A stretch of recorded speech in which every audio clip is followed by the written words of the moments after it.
মহাকবি, হিন্দুস্তানের মহাকবি গালিব, মির্জা গালিব বলতেছেন, গালিব বহুদিন দুনিয়াতে ছিলে, যাবার সময় কিচ্ছু নিতে পারলে না, একটা সাদা কাপড়, তাও আবার পকেট নাই। এখানে তো পকেট আছে আমাদের, মারা যাওয়ার পরে যে কাপড় আমাদেরকে দিবে ওই কাপড়ে পকেট নাই। আর এত ধন দৌলত, এত প্রটোকল কি কাজে আসবে?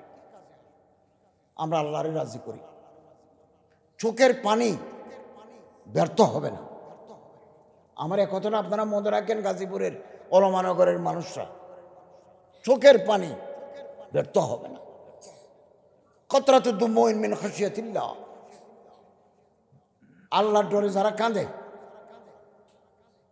কবরের জন্য যারা কাঁদে, হাসরের জন্য যারা কাঁদে, নিজের গুণের জন্য যারা কাঁদে, এই অশ্রু জল, চোখের পানি আপনাকে জাহান্নামের আগুন থেকে রক্ষা করবে। এই জন্য কাঁদলে, গুনাহ মাফ চাইলে আল্লাহ তাআলা অত্যন্ত খুশি হন। আল্লাহ বলেন, এই যে কাঁদে এই মানুষটারে আমি খালি হাতে কি করে ফেরত দিই? হাত ভর্তি করে দিবেন, ভর্তি করে দিবেন। বহু আল্লাহর বলি দুনিয়াতে আছেন, আমাদের সাথে মানুষ, এখন যেহেতু আমরা রাষ্ট্রীয় ক্ষমতায় আছি, দায়িত্বে আছি, মানুষ দেখা করার জন্য পাগল, আমরা কাজ করতে পারি না অফিসে অনেক সময়, এত ভিজিটরের ভিড়। বহু আল্লাহর বলি আছেন, এমপি, মন্ত্রী, উপদেষ্টা, প্রেসিডেন্ট, এদের দরবারে যান না। বড় দরবারের সাথে তাল্লুক থাকার কারণে ছোট থেকে ছোট দরবারেও ওনারা যান না। হযরত নিজামুদ্দিন আউলিয়া তারিখে দাওয়াত ও আজিমত, এটা কিতাব আছে, আল্লামা সৈয়দ আবুল হাসান নদভী রহমতুল্লাহ আলাইহ, ওই কিতাবে আছে হযরত নিজামুদ্দিন আউলিয়া। আমি দিল্লি গেলে হযরত নিজামুদ্দিন আউলিয়ার কবর জিয়ারত করি। উনি জীবনে কোনোদিন দিল্লির বাদশাদের দরবারে যান নাই, ওনাদেরকে আসার অনুমতিও দেন নাই। খাদেম বলতেছেন, এশারের নামাজের পরে হযরত নফল নামাজ পড়তেন, আমি বাইরে হুক দিয়ে আমার ঘরে চলে যেতাম। আজানের আগে আমি যখন আসি, দরজা খুলে দেখি উনি সজদায়, যাওয়ার সময় সজদায় দেখলাম, আসার সময় সজদায়। তাহলে এই রাত যে গেল, কিভাবে রাত গেল? ওনারা কোনোদিন রাজা বাদশার দরবারে যান না। আমরা তওবা করে ফেলব। আর তাইবু মিনাজ যাম কামান লা যামবা লাহু, যারা তওবা করে তাদের আর কোনো গুনাহ থাকে না। তওবা কি? আল্লাহ আল্লাহ তওবা নয়। তওবার শব্দ সত্য, মিশকাত শরীফের শরাতে আছে। চোখের পানি ফেলে আল্লাহর কাছে মাপ চাইব, জীবনের সমস্ত গুনাহ মাপ চাইব। 2, গুনাহ ছেড়ে দেব। 3, এ গুনাহ করবো না, আগামী দিনে আল্লাহর সাথে ওয়াদা করব। 4, গুনার ক্ষতিপূরণ দেব। সুদ খাই, ঘুষ খাই, চাকরি জীবনে যে টাকা জোগাড় করছি ওটাতে একটা বাড়ি বানিয়েছি, এই বাড়িটা বিক্রি করে দিতে হবে, এর নাম তওবা। হারাম টাকা দিই যে জমি কিনছি, জমিটা বিক্রি করে যার কাছ থেকে খাইছি তাকে দিয়ে আসতে হবে। যদি গভর্নমেন্টের টাকা খাই, তাহলে সোনালী ব্যাংকের মিসেলেনিয়াস একটা ফান্ড আছে বিবিধ, ওখানে জমা দিয়ে দেবে। আর যদি ঘুষ খাই থাকি, তাহলে যেখানে যেখানে চাকরি করছি ঘুষের একটা হিসাব আছে, এটা করলে এত টাকা, এটা করলে এত টাকা হিসাব আছে, ফাইল বের করে দিই, ওনাদের পাওনাদারদেরকে দিয়ে দিলে আল্লাহ হয়তো মাফ করতে পারে। হযরত হাকিমুল উম্মত আল্লামা আশরাফুল থানভীর দরবারে এক লোক যায়, বলে, হুজুর আমি তওবা করতে চাই।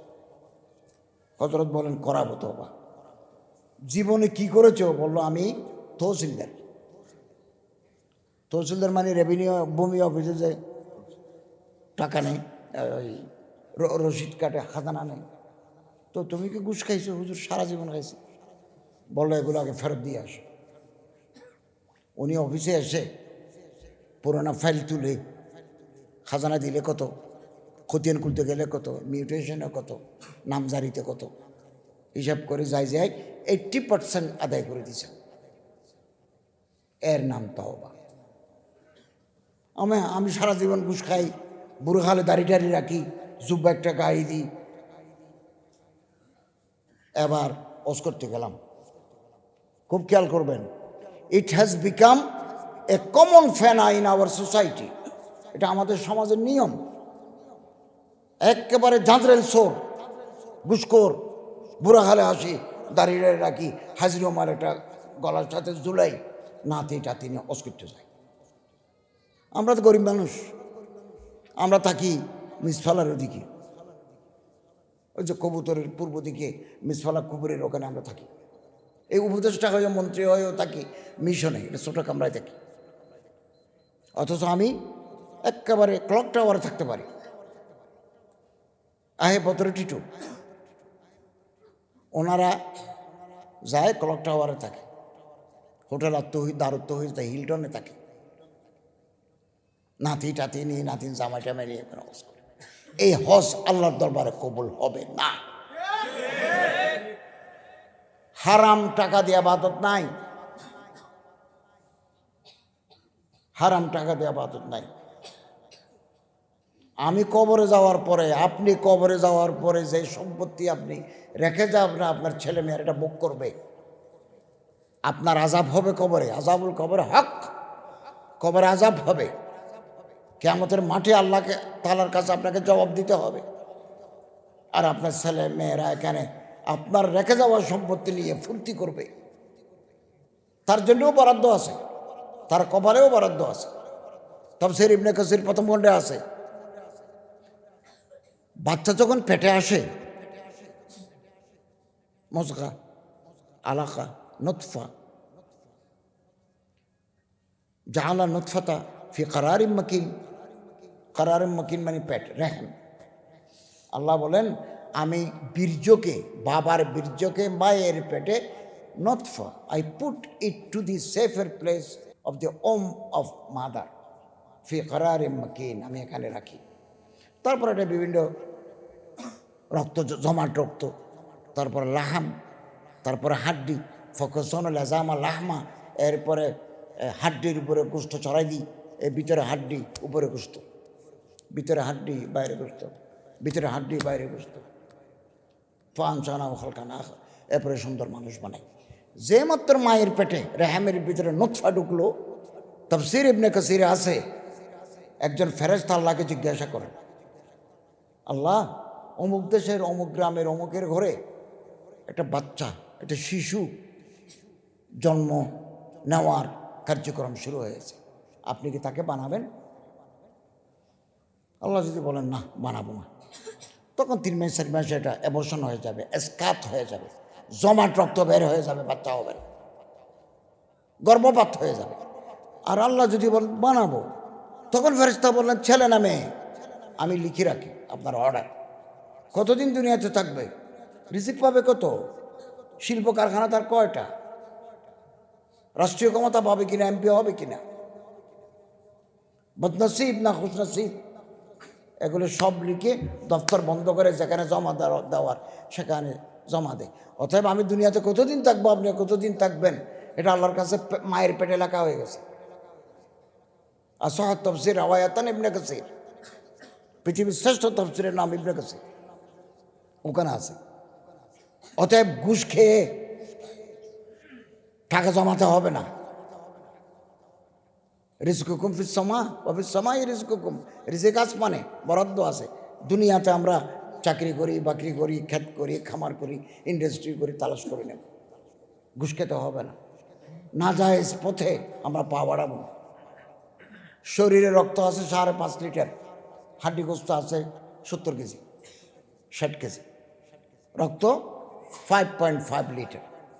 সুদ খাই, ঘুষ খাই, মুদ খাই, পার্সেন্টেজ খাই, টাকা দেখলে মানুষ পাগল হয়ে যায়। টাকা যেখানে আছে আপনি দেখবেন, এটা টাকা দেখলে মানুষ মাথা ঠিক রাখতে পারে। টাকার এরকম একটা শক্তি, টাকা, টাকা দিলে বাঘের চোখ পাওয়া যায়, টাকা দিবেন বাঘের চোখ আসবে। এই টাকার সামনে আল্লাহ, আল্লাহর বলি যারা, দরবেশ যারা, সাহাবায়ে কেরাম আজমাইন, উম্মাহাতুল মুমিনিন, টাকার সামনে মাথা নত করেন নাই। উম্মুল মুমিনিন হযরত আয়েশা রাদিয়াল্লাহু তাআলা আনহা মদিনায় জীবিত আছেন। আমির মাফিয়া রাদিয়াল্লাহু তাআলা আনহু সিরিয়ার গভর্নর,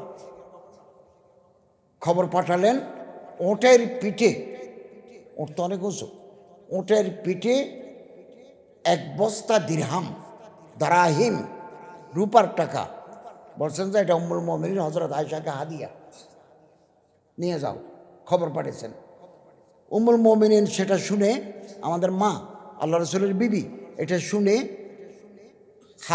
খাদেমাকে বললেন, উঠানে একটা সাটাই বিছাও, এখন আসবে টাকা, এই টাকা এখানে আনবে, ঘরে ঢুকাইবে না, এখানে রাখো। তারপরে মদিনার অলিগলিতে যারা গরিব, দুঃখী, অসহায়, অসচ্ছল মানুষদের খবর দাও, এবং যার পরিবারে যতজন হিসাব করে অল্প অল্প করে টাকা দিয়ে দাও। দিয়ে দিয়েছেন। মাগরিবের সময় হয়ে গেল। খাদেমা, পরিচারিকা আম্মাজান আয়েশা রাদিয়াল্লাহু তাআলা আনহার জন্য খেজুর, জমজমের পানি, জৈতুন, জৈতুন মানে অলিভ, আমাদের বাজারে পাওয়া যায়, অলিভ অয়েলও পাওয়া যায়, আস্ত অলিভও পাওয়া যায়, জৈতুন দিলেন। খাচ্ছে, ইফতার করতেছেন। তখন কাজের মেয়ে বলল, উম্মুল মুমিনিন, 2টা টাকা, 2টা দিরহাম যদি রাখতে পারতাম, একবেলা গোশত খেতে পারতাম। আম্মাজান বলেন, এটা তুমি আগে বলো নাই কেন?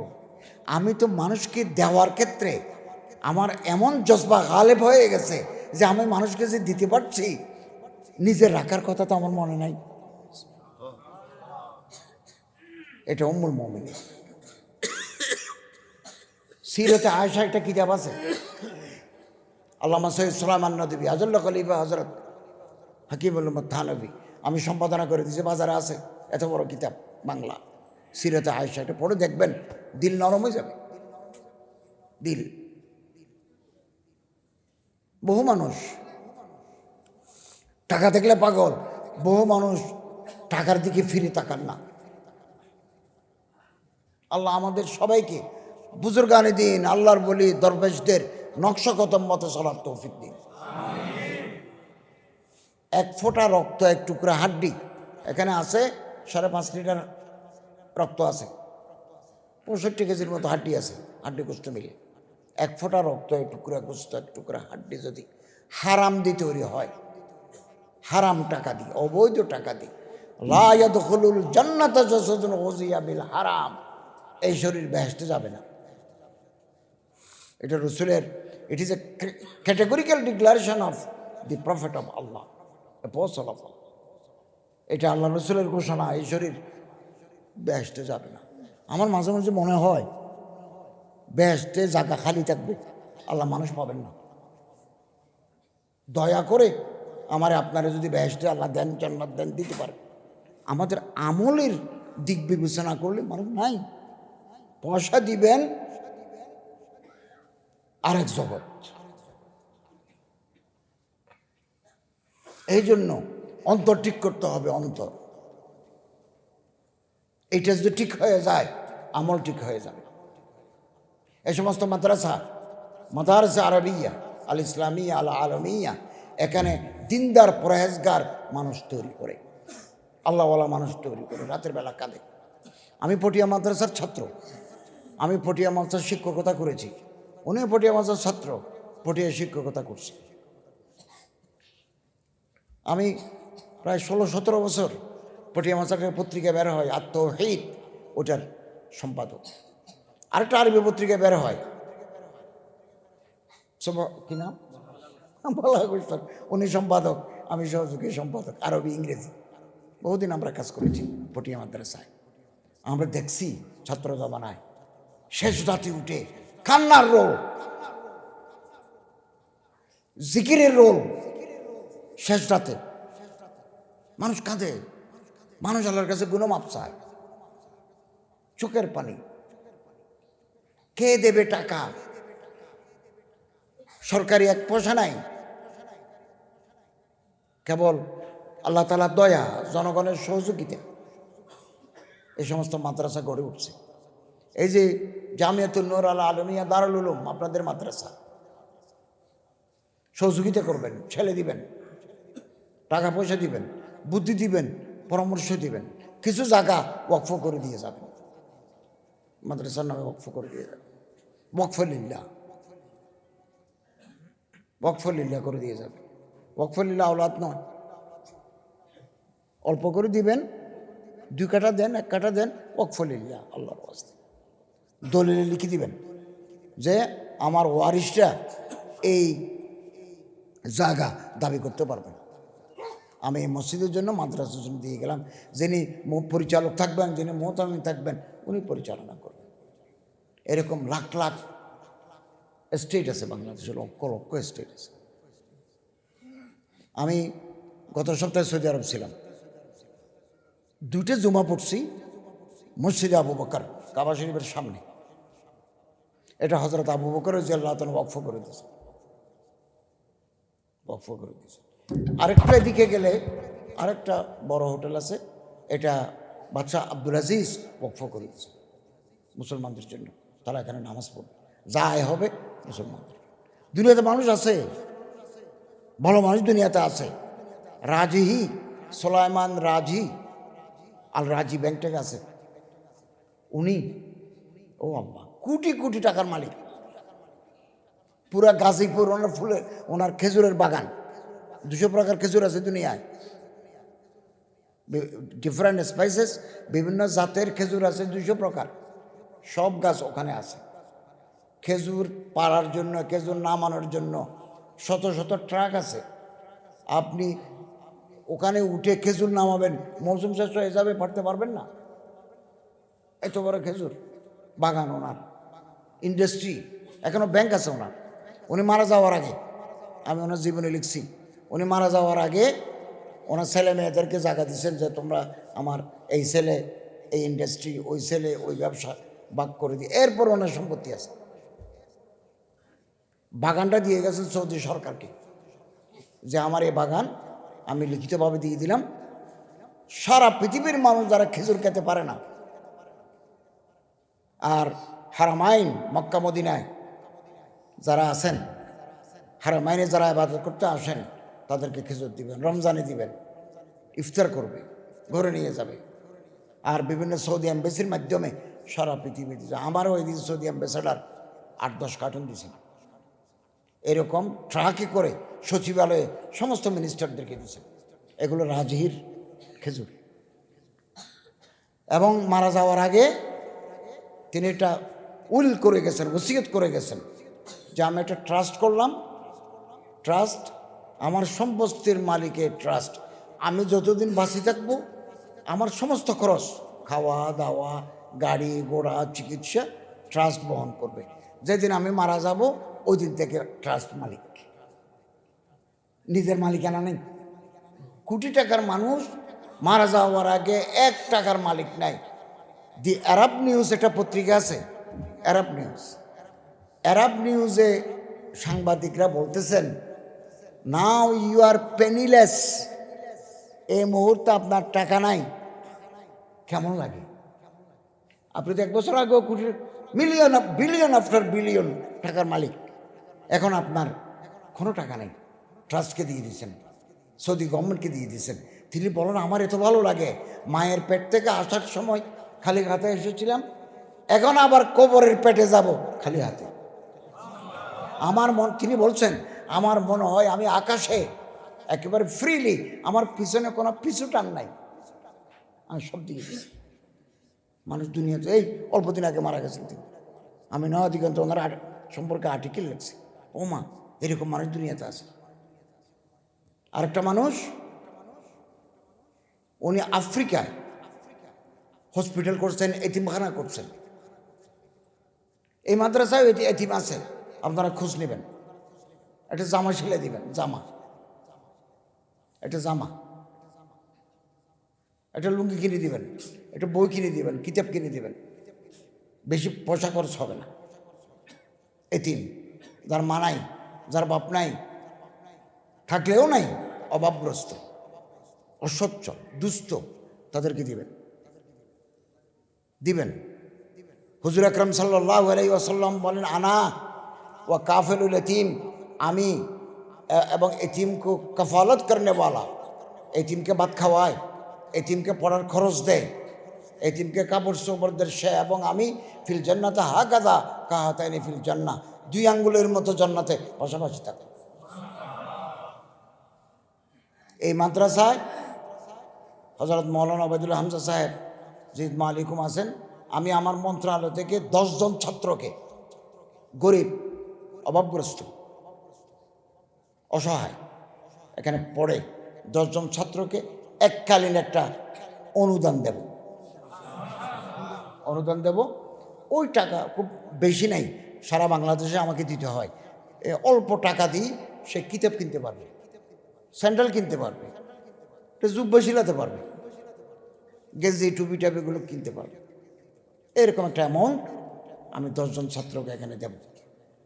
বিভিন্ন মাদ্রাসায় দিয়ে থাকি। বহু মানুষ আছে কেবলমাত্র বইয়ের অভাবে, কিতাবের অভাবে ভালো করে পড়াশোনা করতে পারে। আমি যখন কলেজে প্রফেসর ছিলাম, এক ছাত্র দেখি গাজীপুর জাতীয় বিশ্ববিদ্যালয়, ওখানে 25 নম্বর আমরা দিই, 75 নম্বর তাকে হলে, পরীক্ষার হলে দিতে হয়। একটা ছাত্র দেখি 25 নম্বর পেয়েছে, একেবারে কম। তাকে ডাকাইলাম, আমি তখন বিভাগের চেয়ারম্যান, বিভাগীয় প্রধান। ডাকলাম, কি ব্যাপার, তুমি নম্বর পাইছো কম কেন? আমি তোমার তো 25 দিতে পারি, 23 দিতে পারি। বলো, স্যার আমার তো মা বাবা নাই, মামার এখানে খাই, বই কেনার পয়সা, একটা বইয়ের দাম কত? 200 টাকা, 300 টাকা। দেখেন, 300 টাকা। আমরা তো সকালবেলা নাস্তা করি 500 টাকা দিই। আমি তারা বই কিনে দিলাম। এই সমাজে বহু দুঃখী, অভাবগ্রস্ত মানুষ আছে, আমরা তাদের পাশে দাঁড়াই। আমরা গরিব হব না। এ হাতের চাইতে হাত দামি, এ হাতে দেয়, এ হাতে লয়। আলী আব্দুল ওলিয়া খায়রুম মিনাদিস সুফলা, জাদুল মাহাদ আছে এই কথাটা। এ হাতে লয়, এ হাতে দেয়। আমরা দোয়া করি, আল্লাহ আমাদেরকে এ হাতের মালিক করে দিন, আমিন। দিবেন, এখানে এসে খোঁজখবর নেবেন যে অভাবগ্রস্ত মানুষ আছে কিনা। চট্টগ্রামে এটা এতিমখানা, আমি সভাপতি। একটা মানুষকে দেখি, উনি মাসে একবার বিরাট বিরিয়ানি এক ডেক্সি বিরিয়ানি, মানে গরু গোস্ত দিয়ে আপনি বিরিয়ানি পাক করে ভ্যান গাড়িতে করে এখানে আনি, এই এতিমদের খাওয়ায়। উনি চেয়ারে বসে এগুলো তাকান, মানে আনন্দ অনুভব করেন যে আমার খাবার এই সমস্ত বাচ্চারা খাচ্ছে, যা আছে তা দিয়ে যান। এটা অপার আনন্দ, মানুষকে দিতে পারা আনন্দ, ভোগে নয়, ত্যাগেই আনন্দ। আমরা এগুলো আখলাক, এগুলো হোসনা আখলাক, পাবলিক রিলেশন, জনগণের সাথে সম্পর্ক, জনগণের সাথে। কে কি বললো এটা বড় কথা নয়। আমার দিল যদি পরিষ্কার থাকে, নিয়ত যদি সহি থাকে, আমল যদি ভালো হয়, কোনো ডর নাই। কে কি বললো এগুলো ডর নাই। আমরা আল্লাহকে রাজি করব, দোয়া পড়বো সব সময়। এই যে বড় হুজুর কুমিল্লার আমাদের মুরব্বী হযরত মাওলানা নুরুল হক সাহেব জিদ মালিকুম পটগ্রাম, আমার একটা হার্টের সমস্যা আছে। আমি 2007 সালে যখন দেওবন্দ গেছি, হযরত মাওলানা আব্দুল হক আজমি সাহেব আমার একটা দোয়া শিখিয়ে দিয়েছেন। এগুলো আমি আমল করি, আজকেও করেছি। ডান হাত এই বুকের উপর রাখি, ইয়া কবিয়্যু আল কাদিরু আল মুক্তাদিরু কব্বিনি ও কলবি 10 বার, হার্টের রোগ ভালো হয়ে যাবে। আমি সরকারের উপদেষ্টা হওয়ার পরে আমার এক মুরব্বী, আমার আপনজন হযরত মাওলানা ওমর সন্দীপী ওয়াজ করেন, এখন একটা অসুস্থ হয়েছে, উনি দেওবন্দ গেছেন। এখন দেওবন্দ মাদ্রাসার মোহতামিম হযরত মাওলানা মোহতামিম নয়, শেখুল হাদিস আমিন পালনপুরি সাহেব এখন বখারি পড়া, ওনাকে আমার কথা বলছেন। আমার মানুষ মহব্বত যেমন করে, আমার পিছনেও মান লাগিয়েছে আমাকে বদনামি করার জন্য, এই সেই আছে বাজে এগুলো কথা বলে। আপনি সব মানুষের তারিফ পাবেন না, দোষ ধরবে আপনাকে, বলবো যে এরকম টুপি কেন মাথায় দিছে, উনি আলেম মানুষ, ওনার তো 5 কল্লি দেওয়া দরকার। মানে 5 কল্লি দিলে বলবে যে মন্ত্রী মহোদয় 5 কল্লি কেন দিয়েছেন, ওনার তো এরকম গোল টুপি দেওয়া দরকার। বাঁচতে পারবে না। নীরব থাকলে বলবে যে অহংকারী, বেশি কথা বললে বলবে যে বাঁচাও। কাপড় একটু কম দামের গায়ে দিলে বলবে যে কিপটা, ক্ষেত, আনস্মার্ট। একটু ভালো করে দিবেন, বলবো যে অহংকারী, বাঁচার একেবারে পথ নেই। আমরা আমাদের কাজ করে যাব। ইংরেজিতে একটা কথা আছে, ডগ বার্কস ক্যারাভান গোস। মুজাহিদ যখন রাস্তা দিয়ে হাঁটে, ঘোড়া নিয়ে যায়, 300-400 মুজাহিদ অস্ত্র বাঁধা ঘোড়ার পিঠে ময়দানে যাচ্ছে, ডানে বামে তাকানোর সুযোগ নাই। নেড়ি কুত্তা, যে কুত্তার শরীরে ক্যাশ নাই, ও গলির মুখে আসি ঘেউ ঘেউ ঘেউ করে। তো ডগ বার্কস, कुत्ता भौंकता रहेगा, काफिला चलता रहेगा। हम अकेला ही चला था जाने में मंजिल, मगर लोग आते गए, काफिला बनता गया। আমরা আমাদের দায়িত্ব পালন করে যাব। কে কি বললো এটার পিছনে আমরা নাই। মানুষ তো আমরা গালি দিবেই, বদনামি করবে। এই যে হযরত মাওলানা ওবায়দুল্লাহ হামজা সাহেব, যে কত বড় আলেম, আরবি, বাংলা, উর্দু, ফার্সি, ইংরেজি সব ভাষার উপর সমানভাবে তার পারঙ্গমতা আছে। আমাদের রত্ন। বয়সে আমার কম, এলামা আমার চাইতে বহুগুণ বেশি। আমি সবসময় ওনারা সম্মান করি। আমরা একসাথে কাজ করেছি পটিয়া মাঝে বহু বছর, 16-17 বছর তার তহিদে কাজ করেছি আমরা, পারস্পরিক মাসওয়ারার ভিত্তিতে। তা আল্লাহ যারে উপরে তুলবেন, আপনি তার নিচে নামাতে পারবেন না। আর আল্লাহ যারে নিচে নামাবেন, আপনি চেষ্টা করে তার উপরে তুলতে পারবেন। এটা আল্লাহর মনসা। আমরা কেবল আল্লাহকে ধরবো, আল্লাহকে রাজি করবো, আল্লাহকে রাজি করবো। আল্লাহ যেন আমাদের উপর নারাজ না হন। বাইহাকিতে আছে, সাহাবী জিজ্ঞাসা করলেন, ইয়া রাসূলুল্লাহ, বেশি মানুষ জান্নাতে যাবে কোন আমলের কারণে? হযরত বলেন, সিনতানে, 2 আমল, বিসালামতে সুদুরিহিম ও সাখাওয়াত আনফুসিহিম। যার অন্তর পরিষ্কার, অন্তর পরিচ্ছন্ন, সাদা মনের লোক, সাদা লো ইনসান, অন্তরের ভিতরে ফ্যাঁস নাই, কূটনীতি নাই, ডিপ্লোমেসি নাই, অন্তর একেবারে পরিষ্কার। এটা আল্লাহওয়ালা হওয়ার লক্ষণ, অন্তর পরিষ্কার রাখা। দিল মে কদুরত নেই, দি heart is free from all kinds of contamination and versus. অন্তর একেবারে পরিষ্কার, হাত খোলা, চাইলে দেয়। আমি বহু মানুষকে দেখছি, এই লবণের মাঠ থেকে ওনার ইনকাম আসে, ধান ক্ষেত থেকে ইনকাম আসে, উনি পটিয়া মাদ্রাসার জন্য, আলোচনা মাদ্রাসার জন্য, জিরি মাদ্রাসার জন্য উনি আলাদা আলাদা প্যাকেট করে রাখেন। হয়তো পৌঁছায় দেন, না হলে কেউ তাহসিলদার আসলে, তাহসিল ট্রেনওয়ালা আসলে উনি আমাদের হাতে দেন। বহু নেককার বান্দা আছে এরকম। আমরা একটা অংশ, আমাদের আয়ের একটা অংশ ইনফাক ফি সাবিলিল্লাহ। আমরা গরিব দুঃখী মাদ্রাসার হুজুর যারা আছে এখানে তালিম নেন, আপনারা তাদেরকে দাওয়াত দিবেন, কলম হাদিয়ে দিবেন। এই কলম, একটা কলম আর কত দাম, একটা মিসওয়াকের কত দাম, হাদিয়ে দিবেন, হাদিয়ে দিবেন, কর্তা হাদিয়ে দিবেন। কমবে না, কমবে না, বাড়বে। আল্লাহ তাআলা এগুলো মনিটর করবেন। আল্লাহ এক কিতাবে আছে, একটা মানুষ নামাজে কালামে রেগুলার ছিল, আল্লাহ গফফার, রহমান, রহিম, ওনারা মাফ করে দিয়েছেন। একথা মনে রাখবেন, হিসাব নিলে আমরা ধরা খাব। আল্লাহ যদি হিসাব নেন, আল্লাহ দয়া করে মাফ করে দিলে এটা হচ্ছে বেপায়া রহমত। আমরা সেটা আল্লাহর কাছে চাইব, আল্লাহ আমাদের মাফ করে দাও। হিসাব দিতে পারবো না, হিসাব নিতে পারবো। আল্লামা ইকবাল বলতেছেন, ও আল্লাহ, কোটি কোটি মানুষ তুমি বানাইছো, আমার মতো একজন মানুষের হিসাব না নিলে হয় না।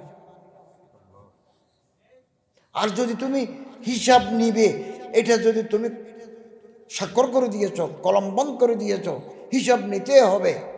আজ নেগাহে মুস্তাফা পিনহা বগির, অন্তত পক্ষে রাসূলুল্লাহ সাল্লাল্লাহু আলাইহি ওয়াসাল্লামের সামনে আমার হিসাব নিও না, হিসাব নিও। এই জন্য বাদশাহ হারুন রশিদের মতো মানুষ ফুজাইল ইবনে ইয়াজের দরবারে যেতেন, আমাদের অন্তর পরিচ্ছন্ন হোক। আল্লাহ আমাদেরকে যে সম্পত্তি দিচ্ছেন অংশ, আমরা দুঃখী অভাবগ্রস্ত মানুষকে দিচ্ছি। আমি আলহামদুলিল্লাহ 15-16 মাস আমরা দায়িত্বে আছি। আমি আমার মন্ত্রণালয় থেকে টেকনাফ থেকে তেঁতুলিয়া পর্যন্ত বহু দুঃখী অভাবগ্রস্ত মসজিদ মাদ্রাসায় অল্প পরিমাণে কম আমি সাহায্য পৌঁছেছি। তাদের নেক দোয়া, তাদের চোখের পানি আল্লাহ তাআলা আমার বাকি জীবন সুন্দর কল্যাণময় করে দিবেন, এটা আমার প্রত্যাশা। আপনারও এরকম বহু মানুষ আছে। উনি যে মাদ্রাসার, উনি রাজশাহীর 2টা মাদ্রাসার, নাটোর রাজশাহীর 2টা মাদ্রাসার মহতামিম, একজন ইঞ্জিনিয়ার, পটিয়ে আসি, ওনার সমস্ত সম্পত্তি মাদ্রাসাকে দিয়ে গেছেন। জীবিত থাকতেন ইঞ্জিনিয়ার, নিজের পয়সা খরচ করে 4 বিল্ডিং করে দিয়েছেন। বউ, ওনার ওয়াইফ একটা কামরায় থাকতেন, জীবনের শেষ মুহূর্তে উনি বোনের কাছে চলে গেছেন, এটাও মাদ্রাসারে দিয়ে গেছেন। কেউ নেই, ওনার সন্তান নাই।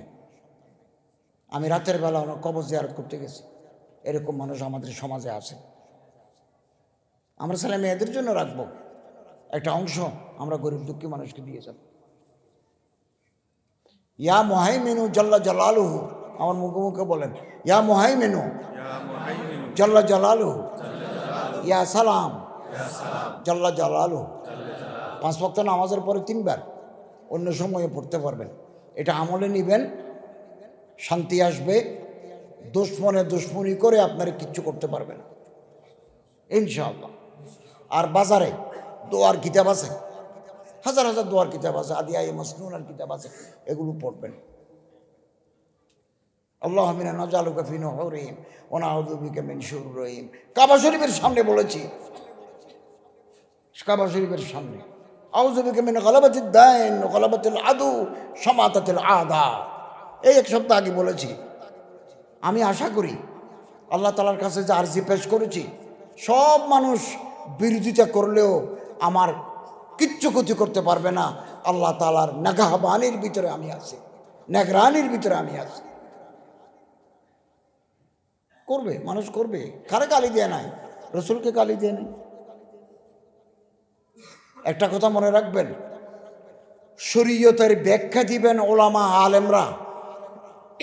আল্লাহ কি, আল্লাহ কে, হাকিকতে ইলাহ, রসুল কে, আখিরাত কি, মারফত কি, হাকিকত কি, শরীয়ত কি, জান্নাত কি, জাহান্নাম কি, বারজাখ কি, এগুলোর ব্যাখ্যা দিবেন হক্কানে রাব্বানি বিশেষজ্ঞ ওলামাই কেরাম।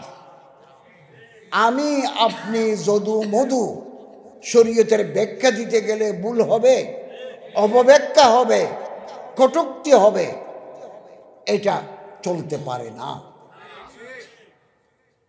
আমাদের বাংলাদেশের দণ্ডবিধি সিআরপিসি লেখা আছে, ধর্ম যদি কেউ বলে আমি ধর্ম মানব না, না মানো।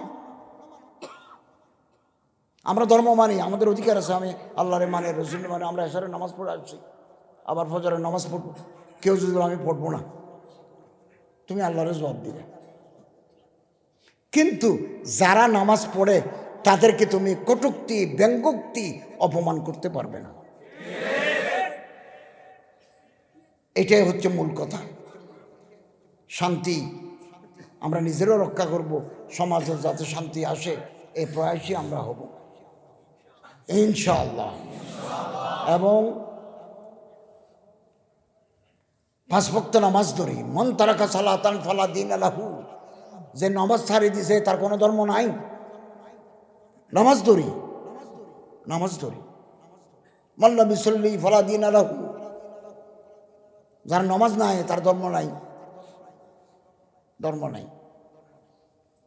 এখানে অনেক আলেম ওলামারা আছেন, অনেক ছোট ছোট ছেলে মেয়েরা আছেন, তাদের পাশে দাঁড়ান। দারুল উলুম দেওবন্দে আমাদের দেশেও আছে, হিন্দুস্তানেও আছে, ঘাসের চাষ করে। ঘাস ওটকে খাওয়ায়, গরুকে খাওয়ায়, ছাগলকে খাওয়ায়, ঘাসের চাষ, লম্বা লম্বা ঘাস খায়। দানের বদলা তারা ওখানে ঘাসের বিচি দেয়, লম্বা লম্বা। তো এগুলো তো গরিব মানুষরা করে। উনি বছরে একবার এই ঘাস বিক্রির টাকা জমাই দেওবন্দের ওস্তাদদেরকে দাওয়াত দেন, একেবারে খাসি জবাই করি রুটি রুটি খাওয়া। দেওবন্দের ওস্তাদরা বলতেছেন যে আমরা উনি কখন দাওয়াত দিবেন সেটার জন্য অপেক্ষা করতাম, কেন ওনার মহাব্বত, ওনার ইসার। দেখছেন একটা কথা মনে রাখবেন, আল্লাহ মানুষকে এমনি এমনি উপরে তোলেন না, এর পিছনে কারণ আছে। মুফতি শফি সাহেব রহমতুল্লাহ আলাই, যিনি মারফুল কোরআন তাফসীর লিখছেন, উপমহাদেশের অনেক বড় ফকিহ আলেম, উনি লিখতেছেন যে আমি যখন দারুল উলুম দেওবন্দের উস্তাদ, জওয়ান উস্তাদ, আমার বাড়ি থেকে হাঁটি আমি মাদ্রাসায় যেতাম। যাওয়ার সময় হিন্দুস্তানে তো পানির অভাব, পুকুর নাই, কূপ আছে, কূপ, কূপ থেকে রশি দিয়ে বালতি দিয়ে পানি তুলতে হয়। একটা বৃদ্ধা মহিলা, সব সময় তিনি বলেন, আমি ওনাকে দেখতাম, বয়স বেশি, ওখান থেকে তুলে কলসি পরে পানি নিতেন এবং তিনি এটা বহন করতে পারছেন না, আমি লক্ষ্য করছি। তিনি বলেন বহু সময় তার কলসিটা আমি নিই ওনার ঘরে পৌঁছে দিতাম। দারুল উলুম দেওবন্দের মুহাদ্দিস ওই বৃদ্ধা মহিলা আমার জন্য দোয়া করে গেছে, দোয়া করে গেছেন, আল্লাহ তোমারে বড় করুক। মুফতি আজম হয়েছেন তিনি। তিনি বলছেন হতে পারে আল্লাহ তাআলা এই যে বৃদ্ধা মহিলাকে পানি তুলে দিছি, ঘরে পৌঁছে দিছি, এর বরকতে আল্লাহ তাআলা আমারে খেদমত করার তৌফিক দিয়েছেন। অর্থাৎ মানুষের সেবা করবো, রেফায় আম্মা আমরা করব। আল্লাহ তাআলা তৌফিক দান করুন, বড় করে বলুন আমিন। আমরা দোয়া করি আল্লাহ তাআলা এই মাদ্রাসাকে দিন দুগুনি রাত চুগনি তরক্কি দান করুন। এবং হযরত মাওলানা আব্দুল্লাহ সাহেব, উনি ইখলাসের পরিচয় দিয়েছেন। হযরত মাওলানা ওবায়দুল্লাহ হামজা সাহেব অনেক যোগ্য ব্যক্তি, আলহামদুলিল্লাহ, ইলম ও আমল, সাহেবে দিল, সাহেবে কামাল, সাহেবে ইলম, উনি দায়িত্ব নিয়েছেন। আমরা আশা করি এটা আল আলমিয়া জামিয়াতুন নূর আল আলমিয়া ইন্টারন্যাশনাল প্রতিষ্ঠানে পরিণত হবে ইনশাআল্লাহ। আল্লাহু ওয়ালিয়ুত তৌফিক ওয়াল মুওয়াফিক ওয়াল মুঈন।